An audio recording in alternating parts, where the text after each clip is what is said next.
afternoon. I'm very pleased to welcome you back to our lecture series on the United States in world affairs, the Cold War and beyond, here at the University of North Carolina in Chapel Hill.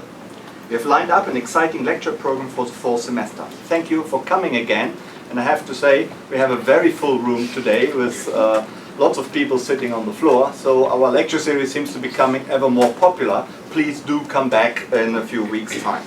I'm Klaus Lares, and I'm the holder of the Richard M. Krasno Distinguished Professorship in History and International Relations here at the University of North Carolina in Chapel Hill. Usually I'm happy to announce that we have another sunny day in Chapel Hill. Unfortunately today is not quite as sunny as in the past. I'm very sorry about this. Once again, I would like to thank our generous sponsors for supporting this lecture series. As always, if you would like to become a sponsor yourself, then please don't hesitate to let me know. Please rush up and any checks are welcome. But in any case, please sign up on our mailing list for our future events. All our talks and lectures are available for free on our YouTube channel. Please subscribe to our channel for free and watch as many of the talks as you possibly can. The address is youtube.com/KresnoUNC, and Kresno with a K and one word. Our first talk this semester focuses on a complex problem that has remained unresolved throughout the Cold War years and after. And indeed, it has become more complex with every passing year. It is still a problem that greatly plagues the contemporary world and frequently leads to a lot of bloodshed. This is, of course, the unresolved Israeli-Palestinian conflict in the Middle East. I'm delighted to welcome John Judis today. John has just published a book entitled Judis, Truman, American Jews, and the Origins of the Arab-Israeli Conflict. John Judis is a long-standing journalist and senior editor of the New Republic magazine in Washington, D.C. He also is a contributing editor to the American Prospect magazine. John has contributed to many other leading political magazines, too numerous to mention. John Judis has written many previous books, such as a book on William Buckley, patron saint of the conservatives, which came out in 1988, or The Paradox of American Democracy, Elites, Special Interests, and the Betrayal of the Public Trust. Great attention also received his book on the Emerging Democratic Majority, which came out in 2002, and he argues in that book that at least at the federal level, Democrats would dominate US politics for a long time to come, because of the growing support of minorities and liberal professionals. We will see if you're right.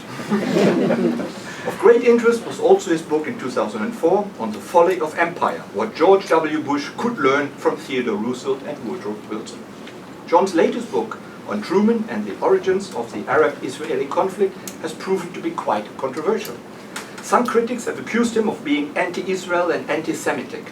They have criticized that he seems to be arguing that US foreign policy in the Middle East should now cooperate more with the Arabs and Palestinians rather than with Israel.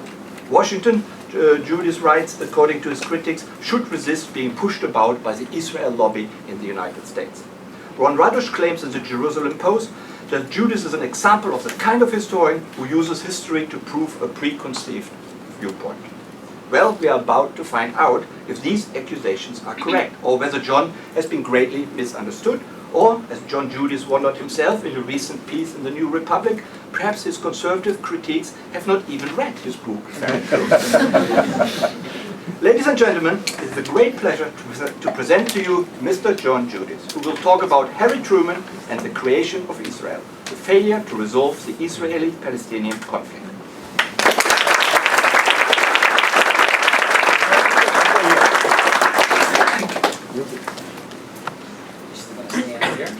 Can't take a good picture. I want Klaus to take a picture of this room to impress my wife. She thinks it's all, I go to these things and there's 4 people there. It's going to be a big deal. I'm pleased to be here. The last time I was here was the year 2000 with Ralph Nader, believe it or not, when he was running for president, and he filled an auditorium here, so it must have been the summer of 2000. Could you talk louder, please? Oh boy, how am I going to do that? I'm not a loud speaker. maybe you can open another door or something? No, I'll do my best. If it were me, I couldn't hear a thing I was saying, so I'm sympathetic to your problems. I don't entirely understand myself how I came to do this subject. I'm Jewish, but totally irreligious. I had no religious background. I was actually spent more time in Protestant churches than in synagogues.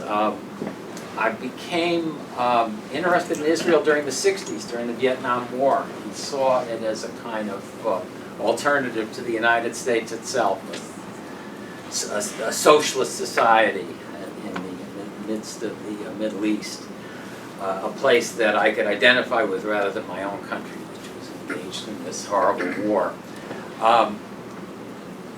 I say this in the introduction. In 1967, I even called the consulate in San Francisco and see whether I could volunteer, but it was already probably two or 3 days into the Six-Day War, and they didn't need me. I've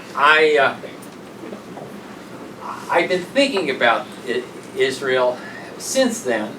I think, like some other people, the occupation was a point of disillusionment for me. Continuation of it. It started in 1967. And about 10 years ago, I decided that I would write a book about U.S. policy towards Israel. My friend Peter Beinart, who was then way to the right of me on the subject, who was sort of throw the Arabs into the sea at that point. I mean, he's completely different. He's changed now. Said, well, why don't you do a book on what should be done, on policy? And I said, well, I don't know whether I'm qualified to do that. I haven't been a journalist in the Middle East. I've trouble with the languages. But I had another idea, which was that if I wrote a book about what was going on now, and about the last 10 years, what invariably happens is you get into this kind of divorce proceedings of he said, she said, where you know, each side has an answer to the other, and you can see that happening in the present Gaza war, even in, you know, who did Hamas really know about the kidnappers or not? Who fired the first rocket? You know, did they fire the rockets before somebody tried to assassinate one of their leaders, and so on and so on. So the conflicts, or Camp David in 2000, the same way. Who was really responsible for the breakdown? So what I thought was, if I go backwards into history and look at what happened in the Truman era, because that was really when it all began, as far as the United States was concerned. Before that, it was Britain's colony, and we really didn't. We really deferred to them. I might discover the roots of the problem, and in that sense, the roots of what had ailed the United States in terms of trying to resolve that conflict ever since. So I set out to do that, and I spent some time at the Truman Library going through archives and, you know, all the other places, the Jewish Museum in New York. What I found, though, is that it's very hard. If you look at that period from 1945 to 1948, you can understand the Jewish side of it very easily, and the Zionist side of it, because it's in the shadow of the Holocaust and the revelations about the final solution. But it's almost impossible to understand the Arab side of it, and why they were so angry, and why you had a war in 1947 and 1948, and the bitterness and the conflict has persisted. So in order to understand that, I decided I'd have to go back to the 19th century and to the origins of Zionism and Palestinian nationalism. So the book is a journey from there through the Truman years to 1950. And I'm going to take you on a very abbreviated version of that journey. And then at the end, this is the first time I've talked post-Gaza. I gave a lot of talks from February through June. We'll talk about the present, though. Again, you have to understand that I'm not an expert on that subject. I profess to know a lot about Truman in that period, but not necessarily about what's happening now. Still, I want to draw some conclusions from 1948 to up to 2014. So, after I take a drink of water here, we'll Zionism. Zionists, there have always been Christian Zionists, Jewish Zionists, people who took next year in Jerusalem, but the Zionist movement itself starts in the 1880s in the Pale of Settlement, that area right outside Russia proper, particularly in Odessa. That's where the movement itself begins, and it begins in the wake of the pogroms inflicted upon the Jews in the Pale of Settlement. 1880s, then 1895, Theodor Herzl publishes The Jewish State, beginning of a world Zionist organization, and emigration begins in earnest really in the early 20th century. The original Zionist movement begins at a time of of many nationalist movements in Europe. The Italians, the Germans, nationalist and unifying movements. The original Zionist theorists, in Odessa in particular, put forth this kind of proposition. We are a nationality ourselves, and we are treated as a nationality, but we are treated as an alien nationality in the midst of all these other nationalities, whether it's Russian, Polish, German, Austrian, what have you. The solution to our problems then is to become not what they call a ghost of a nation, but a real nation. And to establish a Jewish nation, a Jewish state. If we do that, we will not only fulfill our own national aspirations, but we will escape the scourge of anti-Semitism, which was based upon this idea that Jews are an alien body in all these countries, nations in Europe. So that's the positive side of Zionism. That's the sense in which it was a movement for self-determination, as Wilson and Lenin talked about in 1917. Later you could call it a national liberation movement. But there was always also, there was a dark side to it. And the dark side to it can only be grasped by understanding what was happening in Palestine in the 1890s when the Zionist movement began and when the first trickle of Jews began emigrating there.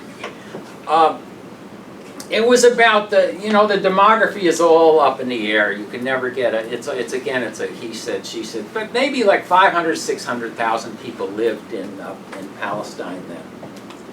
4 to 5% Jews. Let's say 90% Arab Muslims, 5% Christian Arabs. About that. So Jews made up 5% of Palestine. Now, put that in the context, again, of the Zionist movement, of people emigrating to Palestine with the idea that they were going to establish a Jewish state here, where, to begin, Jews made up only 5% of the population.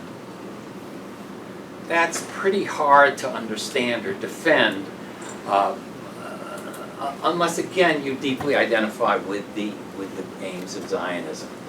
And you can see that you have there the beginning of a very combustible situation. And it becomes more combustible after 1917 when the British in the Balfour Declaration become, in effect, the champions of a Jewish state in Palestine. Well, there's all kinds of ambiguities, but the ambiguities matter less in history. The Jews at that point have the imprimatur. The Arabs are going to have civil and religious rights, but not necessarily political rights. Palestinian nationalism, in the 19th century, Palestine was a recognizable place. It was the Holy Land, and people used that term, but it wasn't a distinct state. It was part of the Ottoman Empire. Palestine itself, like Iraq, Syria, Transjordan, later Jordan, Lebanon, are all born out of this mess after World War I that we're still trying to straighten out. And it's from that date, really, that you get the beginnings of a distinct Palestinian nationalism. And Palestinian nationalism is posed against Zionism, and the two clash. And beginning in 1920, you get riots, rebellions, first in Jerusalem, then starting in Jaffa, and it becomes a major issue in Palestine, and the British have trouble controlling things. Now, if you look at the history in the early 1920s, and you try to make a moral case for Zionism, you're going to have a hard time, I think, at least if you're fair about it. And the case at the time was largely based upon, one, we were there, you know, thousands of years before, so we have a kind of biblical a state there, that we have a right to return and to reclaim our state. And second, on a kind of imperial justification that Jews would make the place civilized and prosperous. Other than that, there wasn't a hell of a lot of justification for establishing a state there where Jews were such a distinct minority. But something happens in the 1920s and 1930s that really changes the moral calculus. The first thing you all know about is going to be the Nazis. Hitler comes to power in 1933, and you know, it's not just Hitler, it's throughout Central Europe. You get the rise of anti-Semitic parties, and it's no longer even as it was in the Pale of Settlement, where you know, you have riots and 10 people are killed. It became a question of survival. People were getting driven out of Germany. So that was one thing. The second thing is often ignored, which is that immigration gets closed off to the West. In 1920 and then 1924, the United States changed their immigration laws and really blocked the kind of immigration that we had from 1880 during the Industrial Revolution up through 1920. You know, if you look at the figures from 1880 to 1920, from Eastern Europe, it's something like, I think it's 2.3 million Jews emigrate to the United States. During the same period, 30,000 emigrate to Palestine. So what is that like? You know, 1% or less. And again, if you reconceive the period, if you think about it again, if you think about what would have been the case if the United States, and it was also in Europe as well and South America, hadn't blocked off their immigration, a lot of Central Europe would have continued and would have immigrated to the United States. And I don't mean this with any disrespect, but the state of Israel would have been somewhere between Silver Spring and Scarsdale instead of in Palestine. You know, there would have been a much larger number of Jews in America. And you wouldn't have had this kind of terrible situation where the Jews in Europe were really stuck and were looking for a safe haven in Palestine and saw themselves as having nowhere else to go. So by 1945, when Truman comes to power, you have an Arab population that's totally inflamed, that felt originally that the British were going to allow them to have a state. There's again a whole dispute going back to World War I about that, about whether they really promised the Arabs a state in that area. And equally angered by the Jews, wanting to get rid of both, wanting to establish the kind of state that they saw people in Iraq had and people in Jordan, an Arab state. And on the other hand, you have the Jews that are desperate at this point and see the establishment of a state as the only means they have to ensure that people are allowed, Jews in Europe are allowed to emigrate there, because people didn't know. You know, you got rid of Hitler, but there could be another. It could happen in 1950. It could happen in 1952. And there had to be some place where the European Jews go. So you had this incredible conflict. Truman comes to power. April of 1945, Roosevelt dies. Truman takes office. He really doesn't know much about what's going on there, and you might argue that he never does learn that much, even in the next 3 years. But he has certain preconceptions that he brings to it. The first is that Truman envisaged foreign policy very much in moral terms. Underdogs, top dogs, good and evil, and the Nazis for him were the personification of evil. And he had deep sympathy for the Jewish refugees from the Holocaust. He wanted to see them, if they wanted to go to Palestine, to be able to go to Palestine.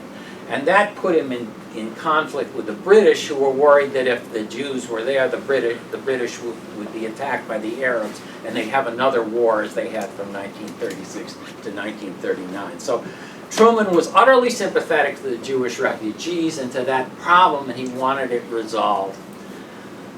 Secondly, though, you know, you read some of these books that Truman was a Zionist because he read the Bible when he was a kid, or on the other hand, that he was totally political and he had no, he really was just an opportunist and was buffeted by the winds of politics. He had an idea of what he wanted to happen in Palestine. He did not support the idea of a Jewish state or an Arab state. He didn't support either. And there were two reasons for that. The first was that he didn't think it was fair. He was worried about one dominating the other. Again, the term underdog comes up if you read his remarks in his papers. He was worried that one side would find itself oppressed at a tremendous disadvantage. The second thing was that he worried that there would be a continual war in the place if one side tried to dominate the other, if you had either a Jewish state or an Arab state, and that the Soviet Union would come in, and that there'd be that would be another theater for conflict between the United States and the Soviet Union. So for both those reasons, he was absolutely against a Jewish state or an Arab state, and he told Jewish leaders when they visited him that he was against it, that he was not for having a Jewish state. What did he want?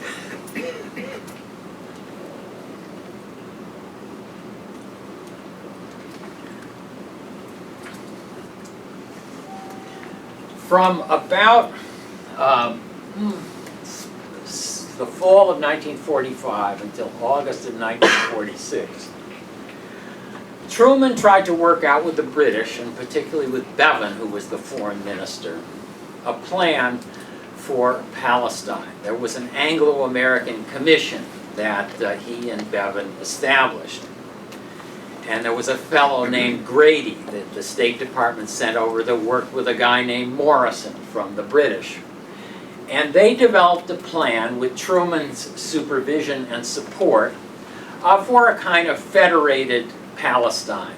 There would be cantons. Again, the details are a little foggy, but it would be separate Jewish and separate Arab parts. There would be a central sector, the holy places, that was under UN control, and the UN would retain its mandate until such a time as the two sides could amicably resolve their differences and govern together. I mean, there would be a joint legislature, but it was assumed that they would have trouble deciding on such things as immigration and foreign policy. That was what Truman wanted. And in July of 1946, Truman gets ready to endorse the plan. Now, at that time in the United States, the Zionist movement in America goes back to 1897 or so, and it has a big rise during World War I when Louis Brandeis takes it over, but then it pretty much dies out in the 20s, limps along in the 30s. You know, we're talking about 10,000 people. After the revelations about the final solution, all these different groups, like the American Jewish Committee, which had been non-Zionist, B'nai B'rith, which had been not enthusiastic, all of them come together, and you get a very powerful movement, 100,000, 200,000 people. At that time, American Jews were, I don't know, it was about 3 or 4%, but they were the deciding. They were the swing vote, if you want to put it that way, in New York, which was the most important electoral state, sort of the way California is now. Very important in Maryland, Ohio, Illinois, few other states, but Pennsylvania. So they were an important voting bloc in themselves. That ends pretty much after 1948, but 1946 they were important. So it's late July 1946. Truman comes under tremendous pressure from the Zionist movement.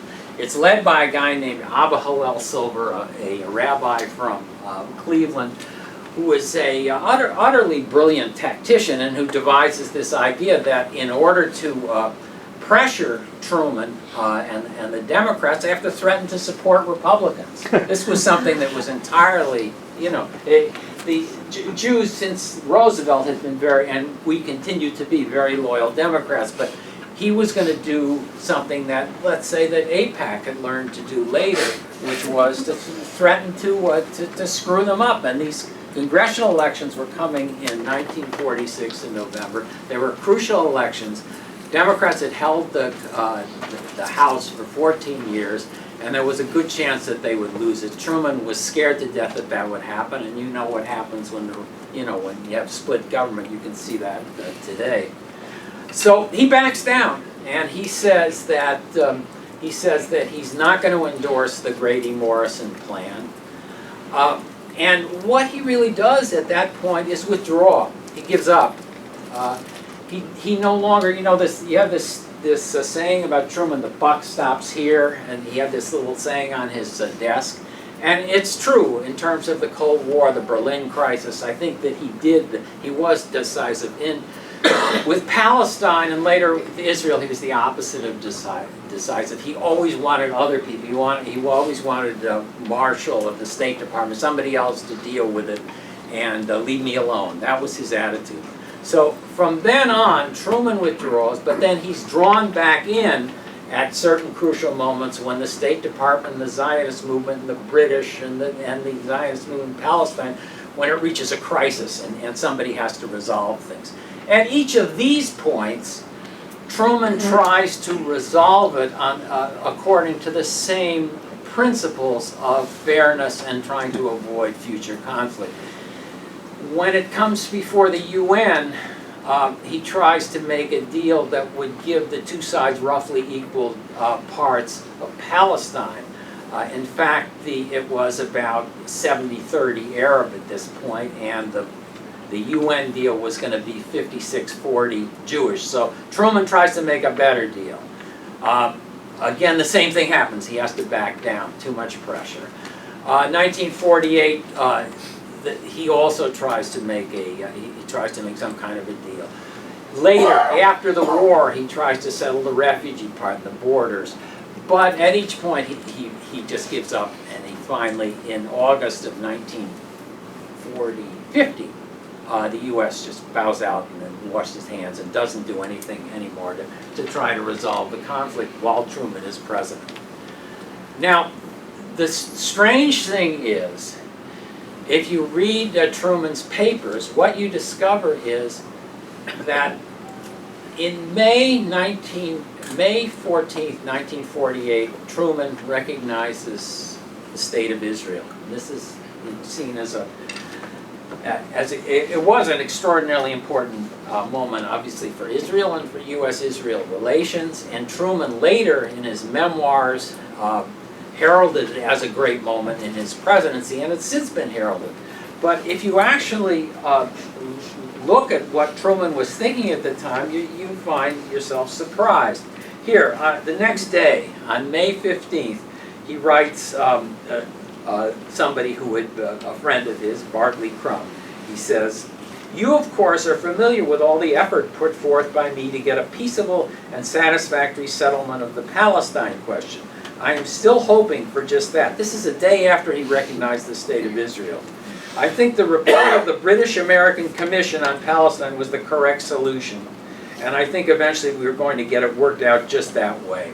3 days later, he writes, another fellow, "My sole objective in the Palestine procedure has been to prevent bloodshed. The way things look today, we apparently have not been very successful.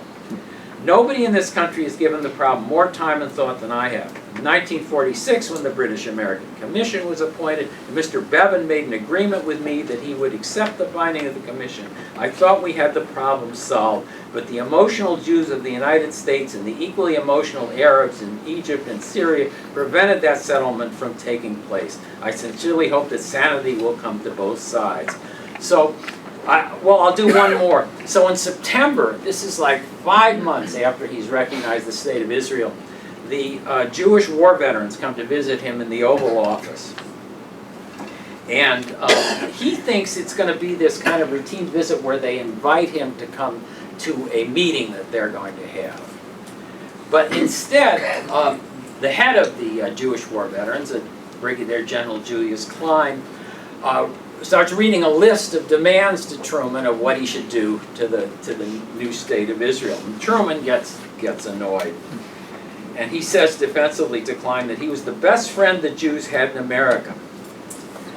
And then he complained to them that he and British Foreign Secretary Ernest Bevin, quote, had agreed on the best possible solution for Palestine, and it was the Zionists who killed that plan by their opposition. Now, I hope that this is surprising to you, because it was surprising to me to learn that this was Truman's attitude. I don't want to suggest that that Truman was right. I'm not. What I tried to do in the book, as far as 1945 to 1950, was to say what actually happened and what the man actually thought. And I think if you look at Truman's plan, let's go back for a minute and look and see if it could have worked, the Grady-Morris plan, some kind of federated Palestine in 1948 or 1946. I'm not a historical determinist. There were points at which you could see the possibility. There was a slight opening in the window, but I don't think it was possible. The two sides were too embittered against each other. And the only way that you could have had any kind of either equitable partition of Palestine in 1947 or a kind of federation, as Truman saw, would have been if the United States was willing to use troops to enforce it. We were the only power in the world, besides the Soviet Union, who really had an army at its disposal at that point. And Truman was absolutely against doing that. First, in 1946, America was demobilizing, nobody supported it. Then by 1948, it was the middle of the Berlin crisis, the Cold War, and he was absolutely opposed to using troops. But without that, there was no way. And I think if you look at subsequent history, the Balkans and so on, you'll see that that Truman's solution was probably impossible. And that when he finally did recognize Israel, he really had no choice. There was no viable alternative. The State Department kept thinking that they could get the British to go back, and they kept sending emissaries over there to talk to Attlee and Bevin, and they kept saying the same thing: we're not going to do it. You know, we're getting out of the empire business. We're finished. We're not sending our people. We're not sending troops. In May 1948, 48, we're going to be gone, and indeed they were. They left. So. Again, the moral of the story isn't that Truman shouldn't have recognized Israel. But I think that there are two important, well, put it more than that, there are several lessons that can be drawn from this. And here I guess I'll be accused of drawing lessons from history, which I guess is some people don't think you should be able to do, but I don't know what the point of it is. Otherwise, the history department here.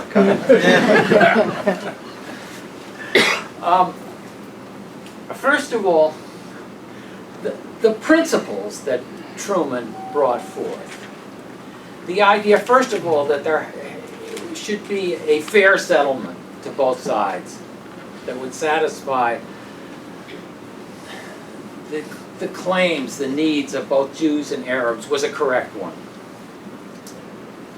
The resolution of it wasn't possible in those terms. And it's changed, people talk, after by 1970s, late 1970s, a two-state solution.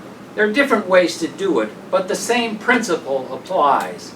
Fair solution. And the other side of it, where he was also correct, was that if we don't have a fair solution, if things aren't resolved over there, there's going to be decades of war and rebellion, and indeed there have been.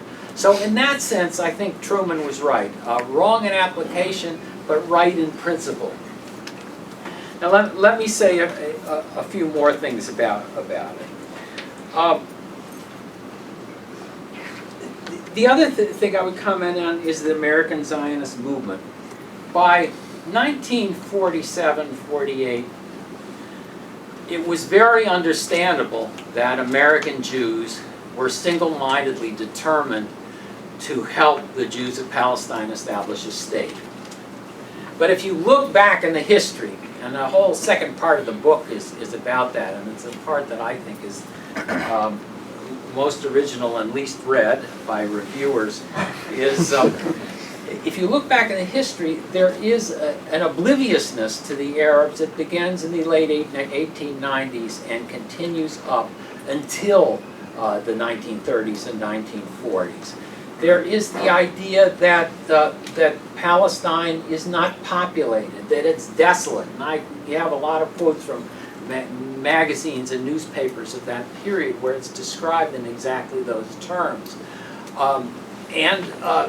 There's also the metaphor, which you find creeping in a lot, of pilgrims and Indians, of the Palestinians, of the Palestinian Arabs as the Indians of the situation, and the Jews as the pilgrims. And in those times, that wasn't, we're not talking about now, we're not talking about the period of post-Little Big Man and movies like that, and people complaining about the Redskins. In 1900 through 1940, seeing the Americans in that, seeing the Jews, the Zionists as pilgrims, and seeing the Palestinian Arabs as Indians was a very favorable way to look upon the Zionist cause. And that was the framework through which a lot of the leaders of the time saw the conflict. So what I'm saying is that, okay, 1945 to 1948, you can understand the obliviousness to the Arabs who lived there, and you can understand the way in which the history was ignored and the refugees problem was slighted, and so on and so on. But the difficulty I have is that a lot of that attitude has persisted. It hasn't persisted among all Jews, obviously, and among all the Jewish organizations, but I think you'll find it to a great extent from 1948 to 2014. An unwillingness to acknowledge that there are at least two sides to this conflict, and that the Arabs have rights and they have claims, and that they go back a long way to the 19th century. So that's I think that those are things that you can draw from the 1948 period. Now let me say something gloomy about the present and future. When I was first giving these talks, it was I guess it was in January, February, March, and I'm a gloomy person by nature, but I tried to end on a high note, when John Kerry is going to do it, and they have a two-state solution, and this is the time, and we have a guy that is willing to make a deal on the West Bank, and so on and so on.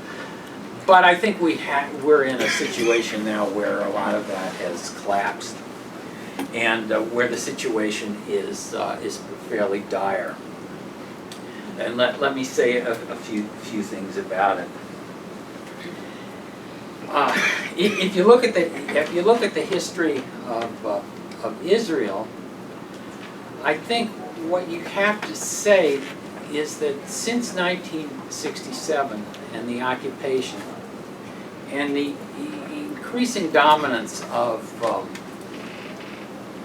the revisionists and Likud, so the right wing of the Israeli spectrum in the government, you really have the dark side of Zionism coming to the fore. The obliviousness to the fact that there are other people living in these lands, a willingness to go to war, an unwillingness to abandon the occupation. And I think Netanyahu's in that tradition, but even more so the people, some of the people that are in his government, like Naftali Bennett. And even if the people in the government professed otherwise, if they said they were in favor of two states, you have this inexorable rise of the settlements in the West Bank and the East Jerusalem that's making it virtually impossible without a kind of cataclysmic event, without a major comprehensive deal without the big powers coming into play, to reach an equitable agreement between the Jews and the Arabs. So, Israel, dark side. Palestinians, this is a movement that never really had the kind of experience of self-government that even the Egyptians or the Iraqis or the Jordanians had in the interwar periods, and that was always divided between revolutionary and reform wings.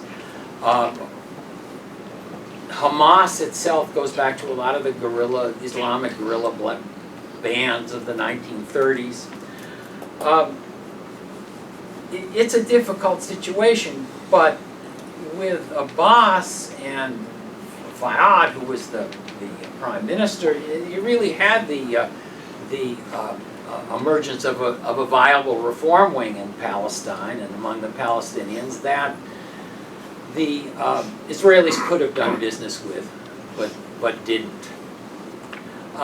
I mean, let me just say one more thing about that. You know, you hear this thing about the Palestinians never miss an opportunity to miss an opportunity. Did you ever hear that? It's Abi Ibn, the former ambassador to the UN, coined that. And there were times, 1939, when the Mufti wouldn't agree to this British deal that basically would have created an Arab state there. But you know, if you look at the history, it's not quite, that's not an accurate portrayal. First of all, none of the deals since then were very good, including the UN partition deal. As I said, you had a situation where you had 70-30 in terms of Arabs versus Jews, and a land deal that was going to be 56-40 Jewish to Arabs. So none of the deals have been great. But in addition to that, what I've discovered a little in looking at the history is that you had these moments where the Palestinians were willing to deal. After the Six-Day War, there's a book that I'm pushing by a guy named Avi Raz, an Oxford Don, about that period where, to my surprise, Palestinian mayors at the time wanted to establish a separate Palestinian state rather than going back as part of Jordan. There were Israelis who supported the deal, but it was blown apart basically by the leadership that wanted to continue the occupation in some form. You know, Arafat is seen as intransigent, but this is the guy who agreed to Oslo, which in the end was not such a great deal. And then, as I said, with Abbas, I think you had somebody that the Israelis could have dealt with. I've always thought that in order to resolve the situation, outside powers would have to come in. And that was the pattern from the beginning with the British and the Balfour Declaration and then the U.S. But I'm more pessimistic on that score. I thought for a while the European Union would be important. The European Union, unfortunately, is crippled by the Euro crisis. They're having trouble keeping themselves together. They'll still play some kind of a role because they have large Arab populations that they can't ignore, just like in the United States, the administrations can't ignore the Jewish population. So they'll play some role, but I don't see them playing a decisive role. United States are the only times when we have been willing to really go in and try to force some kind of fruitful and constructive negotiations have been when the conflict itself has been part of a larger conflict, either the Cold War or oil in the Mideast. So, you know, George H.W. Bush, who was probably the pioneer, who was probably the chief example of somebody who threatened the loan guarantee to the Israelis if they wouldn't come to Madrid and deal with the Palestinians.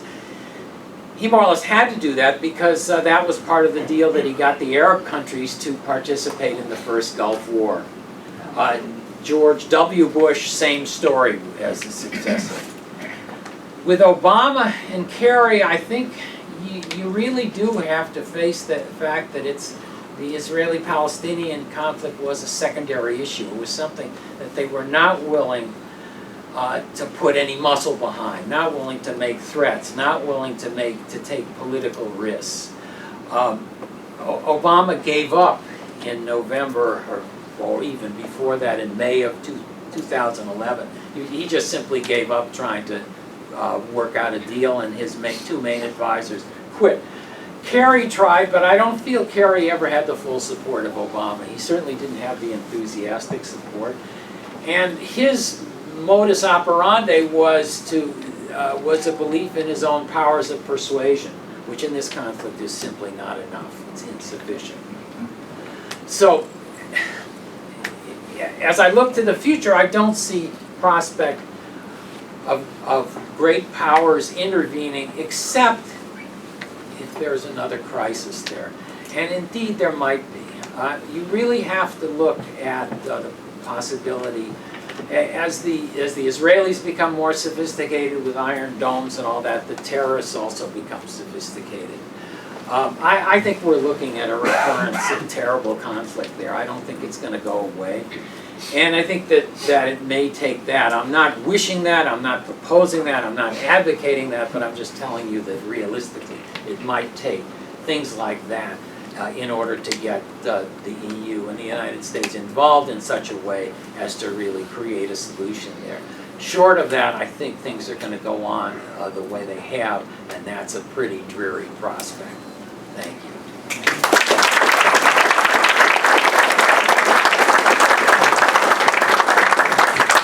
Thanks very much for this not very optimistic conclusion. Plenty of people here. I'm sure most of you would like to ask a question. Therefore, I would like to open the floor. But if you ask a question, please keep it short. You know, everyone wants to have a chance. So no statements, a brief, precise question, please. Yes, the gentleman in orange. Yeah, what do you think of the talk about us going to the General Assembly to have the General Assembly impose a settlement of sorts? Well,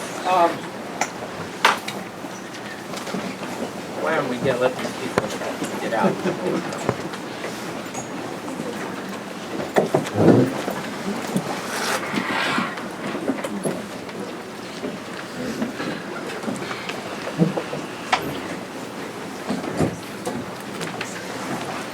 Okay, we're almost there.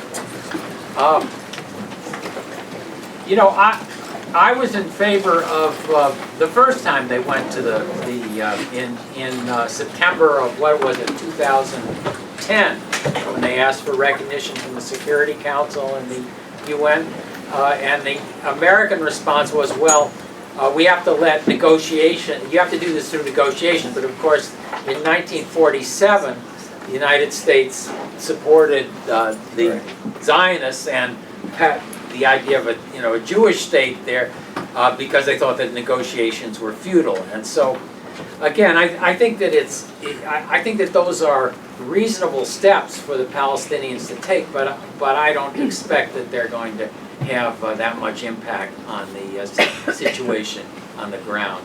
Maybe I underestimate that. I'm not sure, but I don't think so. Thank you. Yes, please. In describing the visit of Mr. Truman with the delegation, the Jewish delegation, when he said, we proposed, meaning the Anglo-American plan, we proposed a fair deal, but the Zionists killed it, as you reported his saying. Was that literally what he said to the delegation? I assume it was. And was it accurate?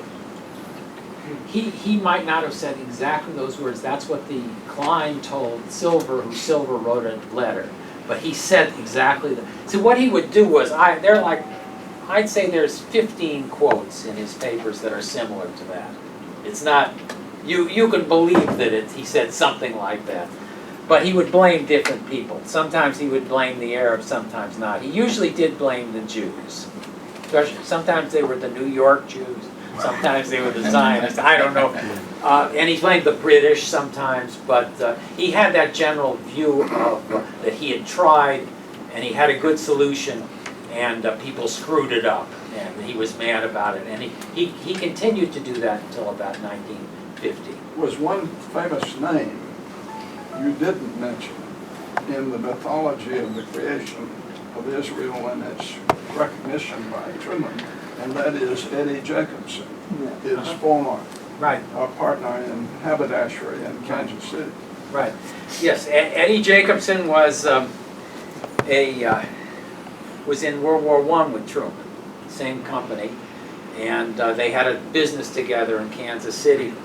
And he became the kind of intermediary during the 1947-48 period when the Zionists would be unable to convince Truman. But he didn't actually do the convincing for the most part. What he did was he got Truman to see Chaim Weizmann.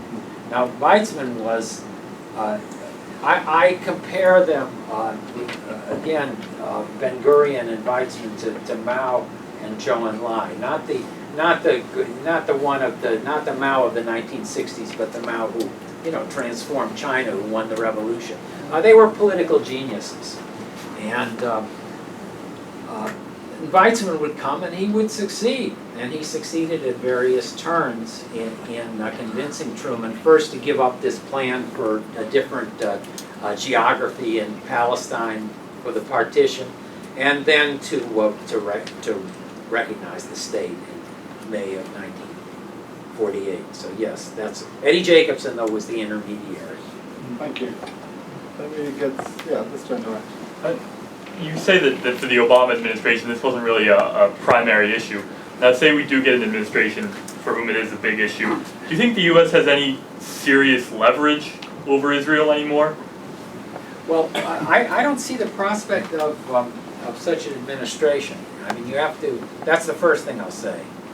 It's a hypothetical question that doesn't necessarily have a basis, because what's really changed in American politics in the last 15 years is the Republicans have become more Zionist than now. I mean, they've become greater supporters of particularly of the current conservative Israeli governments than the Democrats.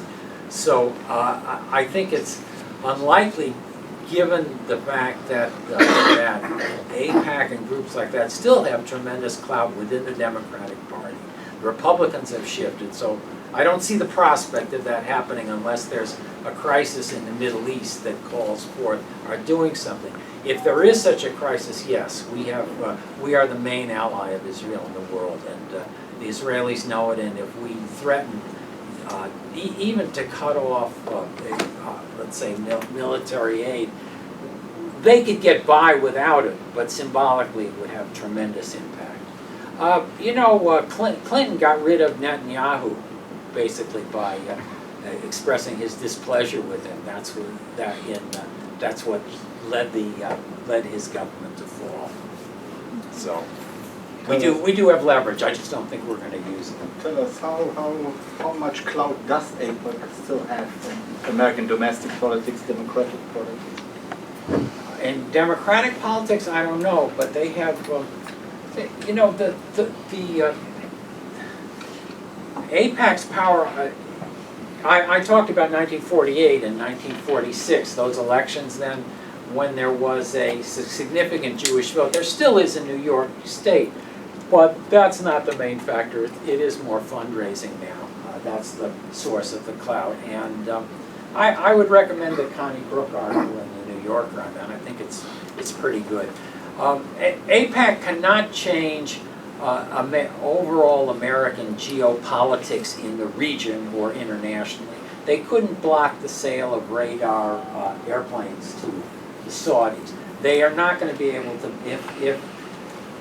I hope it happens, if Obama works out a deal with the Iranians, they will not be able to block it. But as far as Israel and the U.S., I think that they still have incredible power and clout, and it operates through Congress. Thank you. Yes, please. I'd like your comments on your statement that the original Zionist interest was in a Jewish state.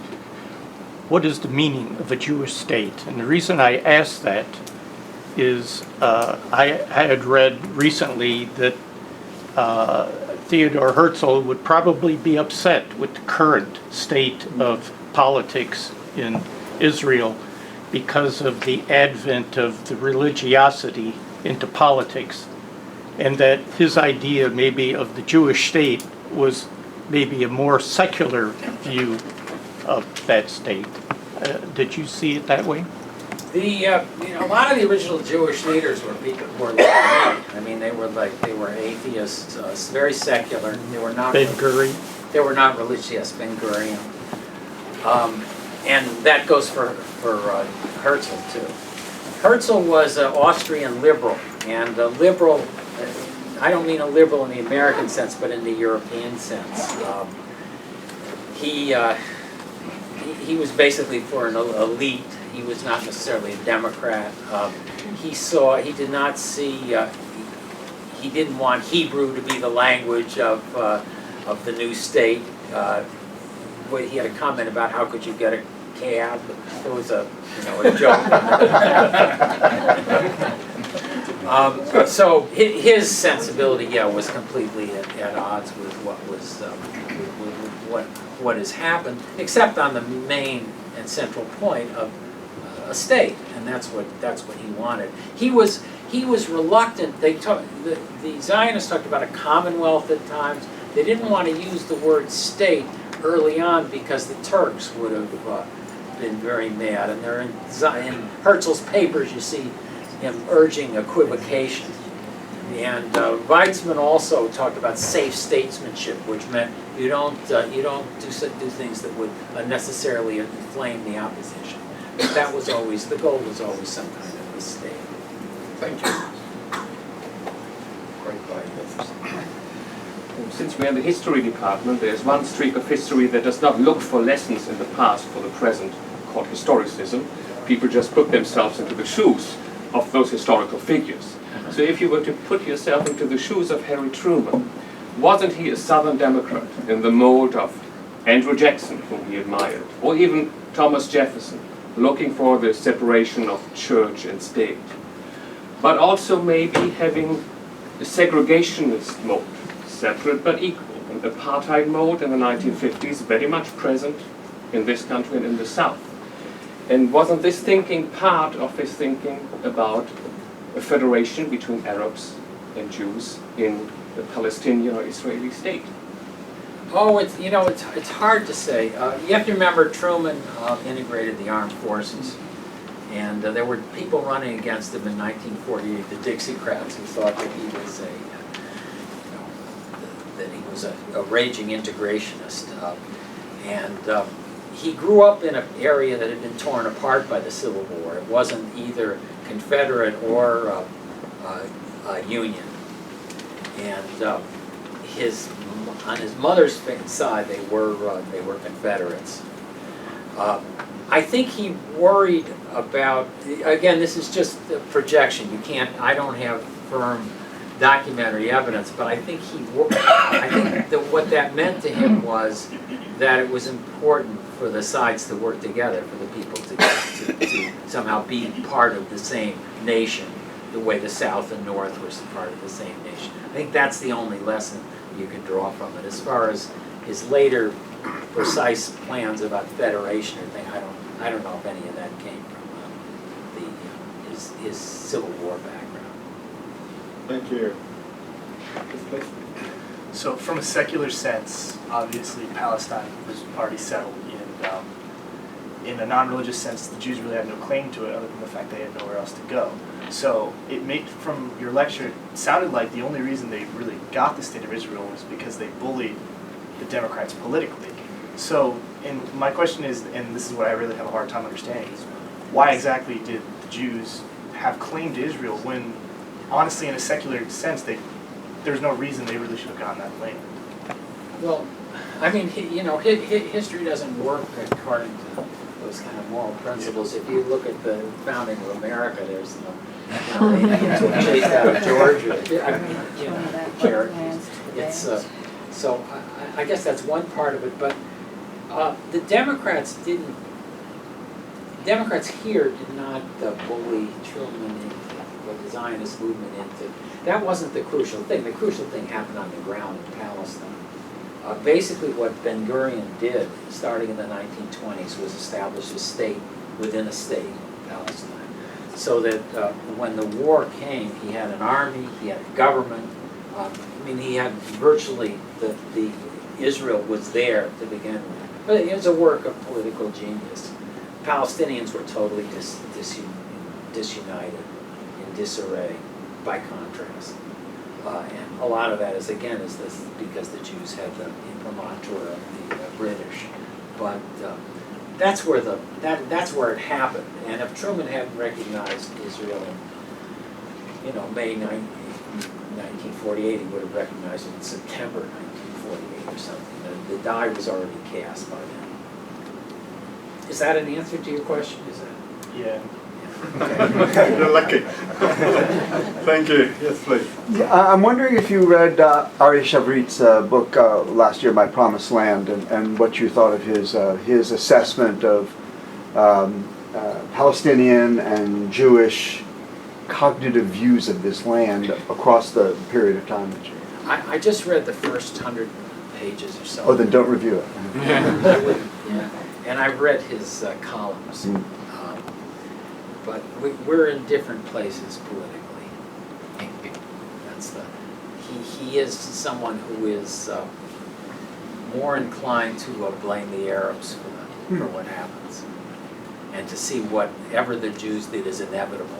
And but beyond that, it's hard for me to comment on it. I'd suggest you finish it. Really, it's very good. Let me ask you, were you rattled by your critics, the critics of the latest book and the reviews, who accused you of being anti-Israel, anti-Semitic, and so on and so on? Well, there was only one or two that accused me of. They didn't even accuse me of being an anti-Semite. They just invented things and said that they were, anti-Semitic. They had me condoning some massacre. Can't see it. 1929 or something like that. I was. The main thing that has surprised me is the degree to which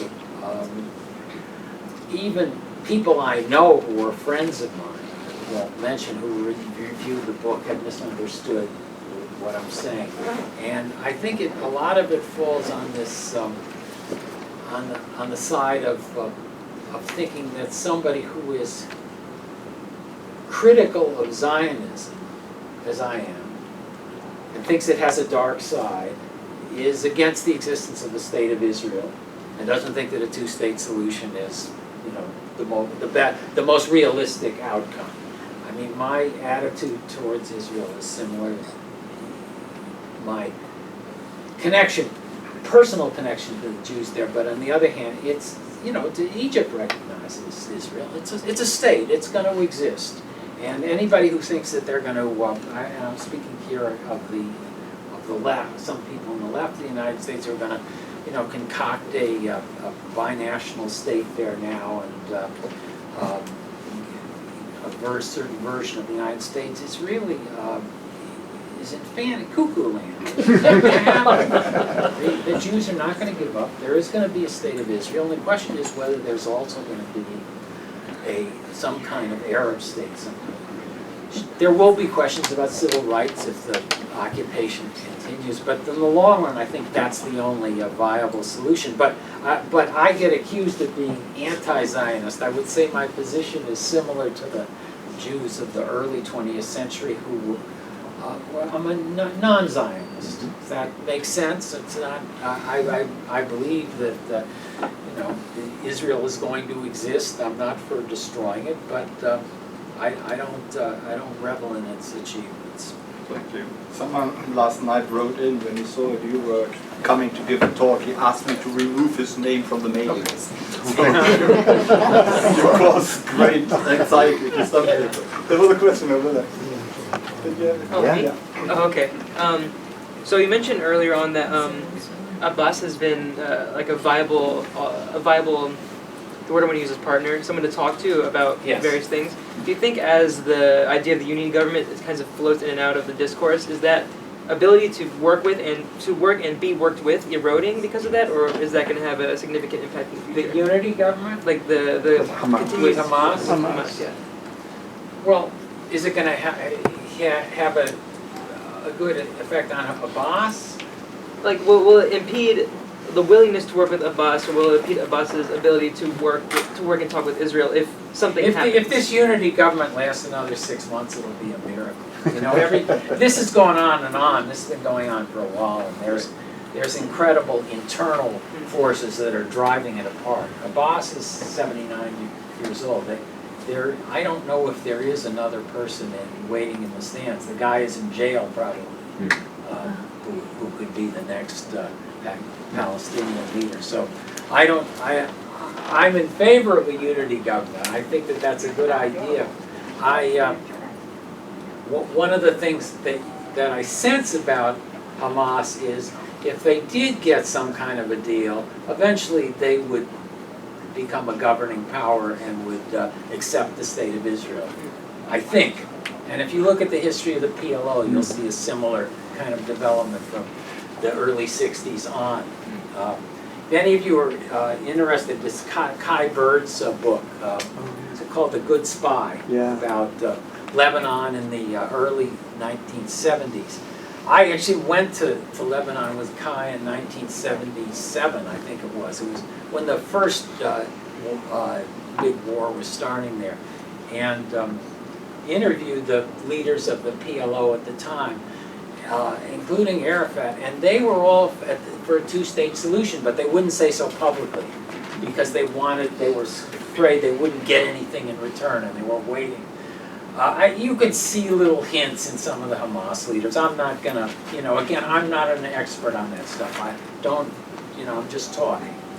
So, but I think that there's a possibility there. I just don't know how it's going to be realized because the government there is not in good shape.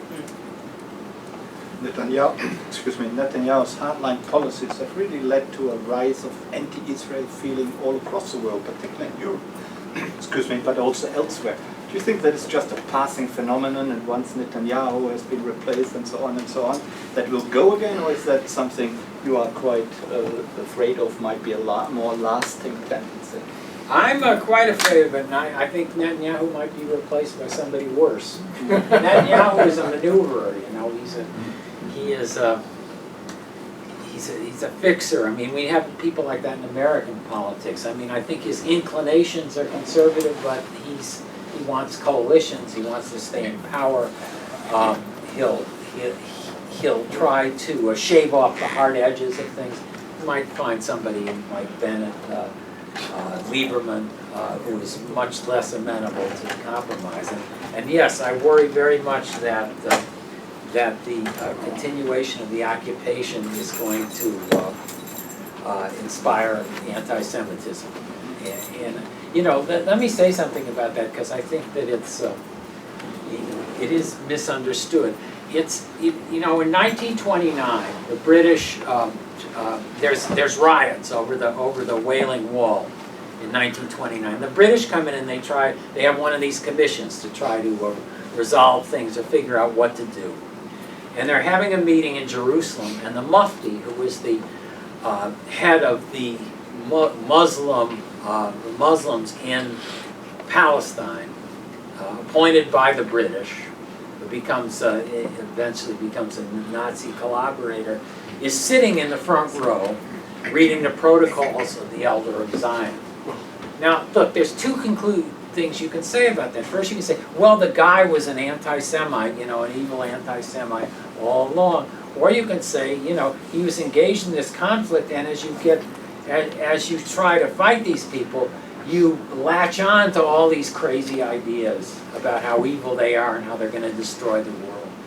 And that's what I fear is happening now. I think that it's not Hitler, where it was an incredible fantasy life and something that sprang out of the id of the 19th century. It is something that's being driven by the conflict within Israel and Palestine. Any reason for at least a degree of optimism? Oh, I tried. I don't know. I'm not. I do my best, but it's. I don't feel optimistic right now about what's going on. Recently there have been talks about reaching the time that it has, that some of the displaced people in Palestine I've never actually lived in the place they claim to be a refugee from. Not saying that they are or aren't. Is there any point at any generational inflection point where they're claiming the land in the same way that members of Judaism, the Jews were saying, we lived here at a certain point in the distant past, and my father's father's father lived here, thus I still too have a claim to the land. Is there ever a point where they're making the same argument that Judaism was originally to make the Israeli state? Right. That's been one of the quips or remarks about what happened in Israel and Palestine, is that you in the beginning you had a Jewish diaspora, and you resolved that by creating a Palestinian diaspora, and it's the same. It's just what you said. It's several million people now who think that they still have a home in Jaffa or wherever, but that can be resolved politically, I think. But I just don't see the will on the Israeli side to do it. The Palestinians, I'd say for 30 years have been willing to give up some version of the right of return if there were a real deal about two states. Yeah, where's this is not a historical question. Where's the Labor Party or the principles of the Labor Party today? What's happened to it, and can it ever come back? Is there a challenge to certainly the right wing, if not to Netanyahu's coalition building? Well, again, I want to warn you that we're getting onto stuff where I am not an expert. The Labor Party is not the old Labor Party. If you want to, what's most similar to the Labor Party is probably Meretz, which is in favor of the two-state solution, right? And it has like two people in the Knesset, and gets a lot of its vote from rich professionals in Tel Aviv. The Labor Party has become more conservative. Yes, please. Some people have noted that Israel is technologically advanced and has always put a lot of effort into economic development and infrastructure. And I've personally made the point for many years now that worldwide Jews, like my own family and myself, have contributed to that, like universities, hospitals, etc. And the West Bank, not so long ago, finally decided to do some economic development and not focus on destroying Israel. And they were making some good progress. That has been one of the solutions proposed, that if the Palestinians, wherever, in Gaza or the West Bank, would focus more on, first of all, leadership that could take them there, that economic development among the Palestinians would just let them enter into the global economy, and it would solve some of the problems. How do you feel about it? They are severely constrained in their efforts to enter into the global economy. There's stories about how they can have 2G and not 3G phones, and the exports are constrained. Gaza, of course, has been virtually blockaded since 2006. But how about the West Bank? Fayyad had that. I mean, Sam Fayyad, who was the prime minister, had this. He was a Ben-Gurionite in that sense. He wanted to build a nation within a nation and do what you said. But if you listen to him, he gives talks now in the United States. I think what he would say was he was severely frustrated by the Israelis and the occupation. It's very hard. I think, my own, if I was, what was the historicist? Is that if I, not Truman, but if I could propose a solution, it would be along the lines of what my friend Bernie Abishai has proposed, which was politically separate but economically integrated states. Because really the only, the hope for the Palestinians would be to become economically integrated with the Israelis and with the university system and so on. But it's not happening.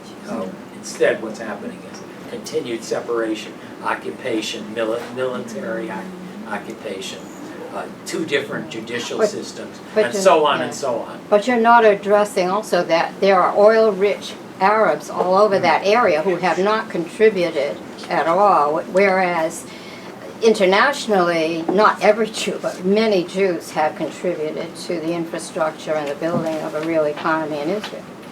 That's a big difference. Well, the Arab countries have contributed, but you know, you could make an argument that not as much as the American Jews have contributed to Israel.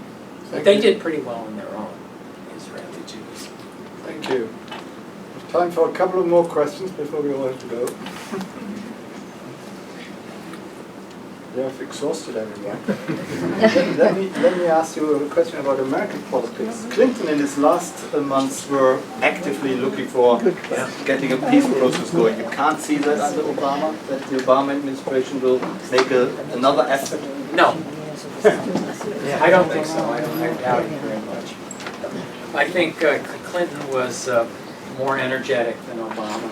I think that he had made possible Barack's victory in what it was 1999, and he had set that as one of his objectives as president. I just don't see it. Kerry would have to do it, and he's pretty much. I think he's. Thank you very much. I would be surprised, but. Thanks very much.